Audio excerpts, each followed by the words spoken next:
Nagpulong ang ilang matataas na opisyal ng pamahalaan sa Davao City upang paigtingin pa ang seguridad, hindi lamang sa nasabing lungsod, kundi na rin sa mga kalapit probinsya. Para sa detalye, may report si Peng Alinio ng Radyo ng Bayan Davao.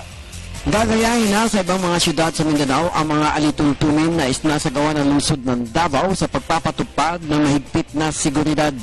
Ayon kay Major General Bernardo, Commanding General ng 10th Infantry Division sa Davao Media, matapos ang pagpupulong ng ilang mga gabinete at matataas na opisyal ng Armed Forces of the Philippines o AFP at Philippine National Police o PNP, na isa sa mga tinalakay sa nasabing pagpupulong kasama mga opisyal ng lokal na pamahalaan na sakop ng Ismincom ang magpapatupad ng mahigpit na seguridad sa mga lungsod na may mga malalaking kaganapan tulad ng nangyayari ngayon sa selebrasyon ng Kadayawan sa Davao, na ang magkasanib na pwersa ng militar, pulisya at intelligence community ay nagkakaisa sa pagpapatupad ng seguridad para sa kaligtasan ng bawat mamamayan.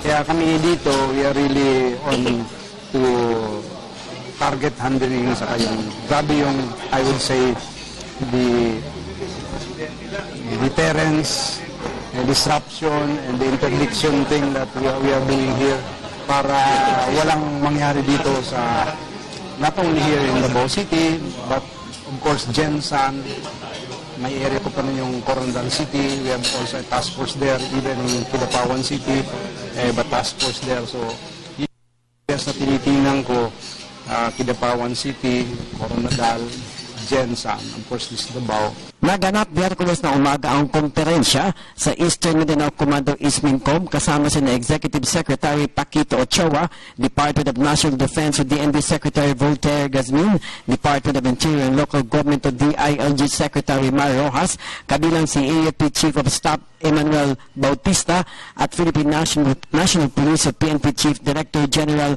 Alan Purisima at ilang mga opisyal ng local government units o LGUs upang talakayan ng seguridad sa kanilang mga lugar.